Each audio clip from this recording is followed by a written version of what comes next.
So Jujutsu Kaisen 240 has just come out, and of course I'll be breaking it down, but before we get into this chapter, I want to go over the new cover page featuring the Big Four. This also includes Yuji and his new technique. We don't know if it's a technique or a cursed tool or whatever, but obviously it's something and it looks very interesting. I don't like the red color scheme, but I'll get used to it. And what the text says is more comrades, more intelligent and stronger. This is pretty important because it's a reference to Gojo's quote in chapter 220, I believe, where he's talking to Shoko after Geto has died, and he kind of like makes a new purpose saying that creating these comrades that are more intelligent, stronger, and all the above is what he'll be focusing on from now on, so nobody can ever be alone again.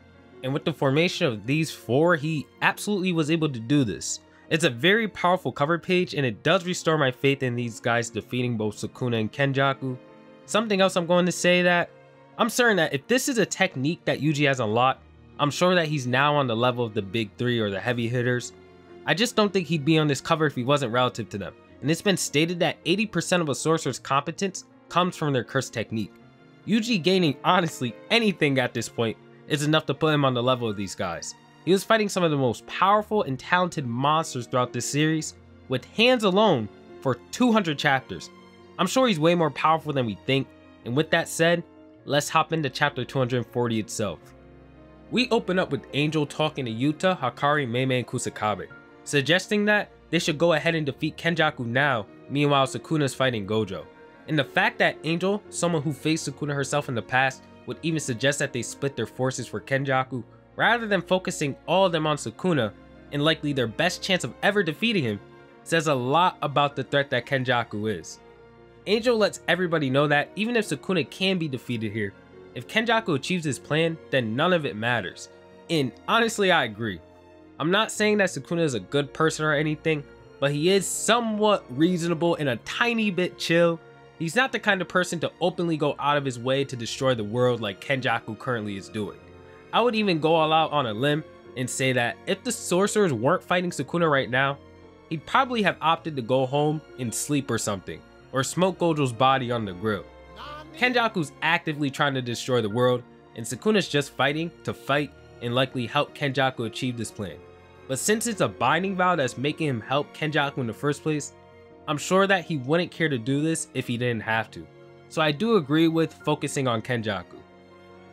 Hakari brings up the fact that Kenjaku does need to eliminate every player in the game to even make his plan happen in the first place. And since he and Yuta are around, and will be alive fighting Sukuna, Kenjaku won't be able to complete this plan meanwhile they're fighting Sukuna, because he won't, you know what I'm saying, they won't be dead. And Kusakabe thinks to himself, and this is pretty interesting, he says that even if they defeat Sukuna, they'll be wiped out regardless. This is pretty grim to say, but can you blame him for even thinking this?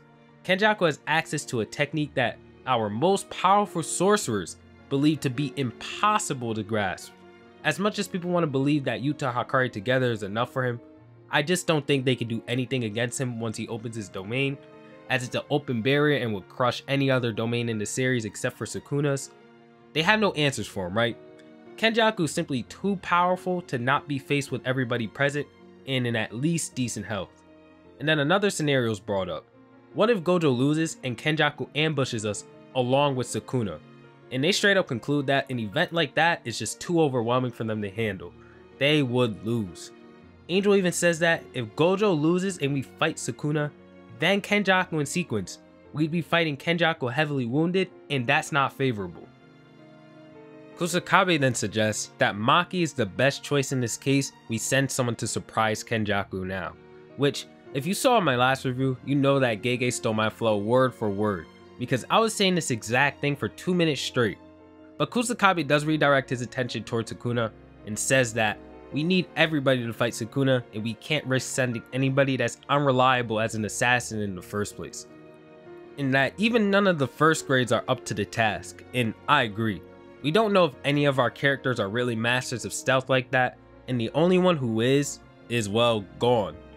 Kusakabe gets dunked on per usual by Mei, and she says that his lack of skill is not her business. She's communicating to him that just because you can't do it doesn't mean I can't. And as they come up with no answers, Angel just says, you know what, let's send out Takaba.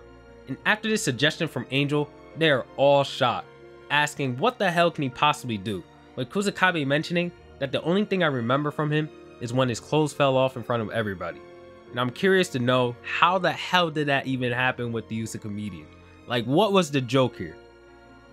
Angel begins to explain why she thinks Takaba should be sent to fight Kenjaku, as she makes a disclaimer to everyone that is present to never mention what she's about to say to anybody, even Takaba himself, as it can have varied effects, even something horrible. She says that his curse technique is, and we cut away from the scene. I personally believe that she's explaining comedian to them and it's nothing more than that. A lot of people tend to let common anime tropes from other series influence how they read Jujutsu Kaisen, so a lot of people are gonna get bought by Gege, seeing this scene thinking it's like a secret reveal to Takaba's true curse technique, that is something more than comedian when it's really not. We now see Kenjaku attacking Takaba relentlessly with multiple centipedes, attempting to understand what exactly is going on here, and Takaba in the front is acting stupid and making a joke out of the fight, essentially negating anything that happens to him. I love how the page is drawn with Takaba in the front and Kenjaku's face is shaded in the back chasing him. It's just pretty dope. As Kenjaku steps back for a bit and thinks, he begins to deduce how exactly this technique works, and as he does this, Takaba taunts him, saying that he can't beat him, and summons an American bandana and sunglasses on his face. Clear reference to Bandit Keith from Yu-Gi-Oh!, the champion duelist of America in that series. He wipes off the bandana nonsense from his face and guesses that the technique is the creation of phenomena. Takaba, with the potential to make fiction into reality with his imagination, is something that makes Kenjaku go on guard. Something I've noticed is that with users who have the ability to manipulate phenomena in this series, these two being Takaba and Haruta, they tend to be unaware of their abilities. And I believe that this is done on purpose because Angel makes it a point for Takaba to be unaware of the ability he has due to the effects it can have on the world as a whole. And I'm sure that if Haruta was aware of his miracle ability, he could have done much more dangerous stuff with it. There is probably like an inverse reason as to why these phenomena manipulators are just unaware of their ability, but before I go ahead and like confirm this mini theory, I like to see one more of these guys pop up. Kenjaku does go out of his way to say that his thousands of years of Jujutsu experience is not effective here. And after expressing his surprise in the fact that there's a player who can even give him this sort of trouble, he says that it doesn't matter, as every technique has holes within it. And keep doubting Kenjaku, but this chapter is about to explain why intelligence is just as important as strength when it comes to Jujutsu. Kenjaku questions Takaba's identity, and Takaba responds by saying his name, and that he's from Nabe Nabe, even adding on that he made it to the first round of a comedy television program. And Kenjaku responds by saying, "Isn't that program only funny because of how bad the comedy is?" He adds on that you were going to joke and say you got last if that's the case. Essentially what Kenjaku's saying here is that Takaba's jokes suck, but in a way that your one friend who insults you and then says that it's only a joke.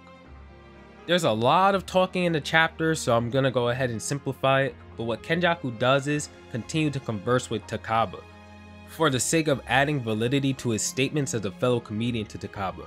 Since Kenjaku has figured out this ability of comedian, if he can convince Takaba that his words are valid when it comes to critiquing his performance, since he has an idea of how comedy works, he can eventually diminish Takaba's confidence in his jokes and by proxy, the ability of comedian itself. And needless to say, Takaba bites. Takaba seeing that Kenjaku genuinely knows what he's saying actually allows Takaba to gain some interest in him, asking the motives behind Kenjaku's actions. And for the first time ever, Kenjaku chooses to not talk his ass off by saying it's just interesting. Takaba asks Kenjaku a very good question.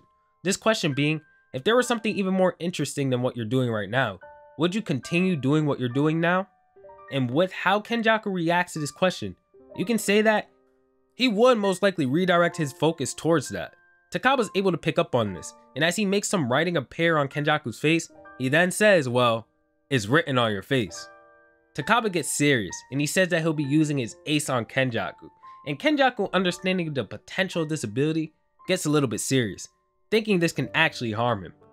But Takaba cracks the crappy Wi-Fi joke that we heard before, much to Kenjaku's dismay. He lets out a sigh of disappointment and says, listen man. He explains to Takaba that the Wi-Fi joke is something you'd randomly find on a brochure at a coffee shop on the table while you're looking for the password to their Wi-Fi. It's just a crappy joke that somewhat fits the setting, and because of that, we can understand it. But the joke doesn't go over well to people at home, or essentially us, the readers, because we're not in a coffee shop. It seems out of the blue for us who are sitting at home, so we aren't going to laugh at it. Kenjaku breaks down the joke even more, and this actually hurts Takaba's ego as he points out that being denied someone logically that understands the jokes really hurts. Kenjaku eventually wraps it up and says that you are very conceited, and this reminds Takaba of his old comedy partner, who says that he doesn't have fun working with him whatsoever. And I'm sure that this is important to Takaba's character because even the characters on our side have pointed out that they never understand what he's saying and that they don't even know much about him. Kenjaku wraps up the lecture and tells Takaba to be more aware of his audience and elbows him, sending him flying into a bunch of trees. As Kenjaku commends himself for his excellent feedback toward Takaba, he also confirms the conditions of his technique. And with his technique figured out to the extent that we know of, Takaba's in a horrible spot. Kenjaku follows up with Takaba, and Takaba begins to genuinely get frustrated and loses composure against Kenjaku, saying things such as he has no experience and that as long as anybody but him finds it funny, then it doesn't matter. This is in reference to his ex-partner. I believe that this ex-partner telling Takaba to quit and that he's not cut out to be a comedian all the way back in chapter 146 plays a huge role in Takaba's actions and responses from here on out in this chapter. And I believe this is why we're shown that tiny panel of Takaba thinking about what this same person said about him, about not enjoying work alongside Takaba. Takaba's arguing back against him, but clearly Kenjaku is the medium in this instance. After Kenjaku claps back, it makes Takaba challenge him to a face-making contest to prove him wrong, with the conditions of, if you laugh, you lose. This 2007 YouTube ass condition. But anyways, they engage in the face-making contest, and of course, Kenjaku wins. Takaba folds and gets rocked by Kenjaku, telling him to look to his right, and you can see that Kenjaku's actually having some fun fighting Takaba. Takaba hilariously slides backwards on his face. Like damn, how hard did he get punched? Anyways, let's focus. Takaba begins to rant on the floor and think about how it is funny that someone that looks as handsome as Geto, meanwhile wearing a monk's robe, and is out here doing stupid stuff like this. All of these factors combined together makes him admit that even Kenjaku's pretty funny. He begins to crawl away, saying that there are two kinds of comedians who are always on demand, those who are funny and those who believe they are funny. And as he convinces himself that he can still be funny, he comes upon Hazenoki's corpse. And this communicates to Takaba that he needs to be funny here or he will be dying at Kenjaku's hand. Kenjaku catches up to Takaba as he crawls away and asks, "Aren't you supposed to be a comedian?" Laugh. And as Takaba has seemingly lost the battle with not only Kenjaku, but himself, he questions as to how. He's reminded of his ex-partner telling him that comedy isn't fun. If we do not laugh, how can the audience? And he questions himself once more. Why am I a comedian again? And the chapter closes. Now, if I had to make a guess for the future, I believe it's going to go this way. First, if we go back to chapter 146, he was asked that same question he was repeating to himself earlier.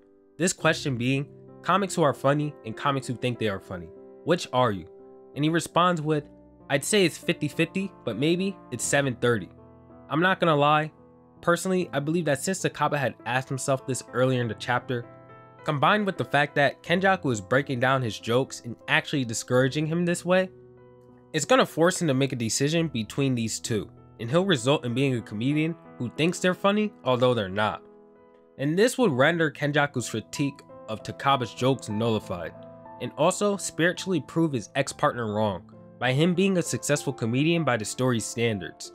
Or, the 7-3 reference could be in reference to Nanami's critical hit, and every now and then, he'd be able to tell jokes so good that even Kenjaku would laugh, akin to a critical hit, thus encouraging him and allowing his technique to work again. I'm sure that Takaba will ponder this question when trying to understand why he became a comedian and why he continued to stay as one despite his failures, and this answer will allow him to continue to fight Kenjaku. As for Kenjaku in this chapter, not much needs to be said. I think we just need to bring up how his thousands of years of experience does give him a massive edge over other characters in battle, because being able to deduce comedian and find a counter for it within like 3 pages is insanely impressive. Simply put, Kenjaku continues to prove why you should never underestimate him as the story goes on. Truly a fascinating character. And with that, I will be concluding the review. Thank you so much if you watched all the way through. Let me know if you like the reviews like this instead of like the normal breakdowns. Instead, I go into like a extensive breakdown and hop back and forth between chapters. It's a new format I'm trying and it seems like it does pretty good. So let me know if you guys want to see it like this more. I do also have to say that with Shueisha on their witch hunt currently, I'm just going to be uploading less for like a month. You know, a little chill period. I'm also working on another channel, so just bear with me there. Anyways, again, thank you so much for all the support, guys. I really appreciate it. And I will see you all in the next one. Peace out.